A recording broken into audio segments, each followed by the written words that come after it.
بعد از ترور آیت الله خامنه‌ای یه اکانت توییتری برای یهودی‌ها توییت زد که انتقام مرهب خیبر رو گرفتیم. ولی داستان چی؟ روزنامه اسرائیلی این متن رو منتشر کرد.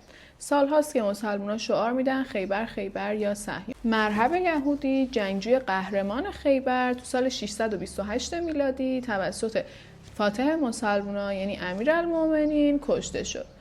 قتل امروز آیت الله خامنه‌ای میتونه بر منازعات مذهبی آینده تاثیر بذاره. این متنی بود که یه روزنامه اسرائیلی منتشر کرد. ولی حالا این مرهبی که اینا انقدر روش اعتقاد دارن تا جایی که دکتر ادی کوهن تو اکثر توییتاش یا لسارات المرهب مینویسه کیه و اصلا چرا کشته شدن اون انقدر مهمه و اونا دنبال انتقامن.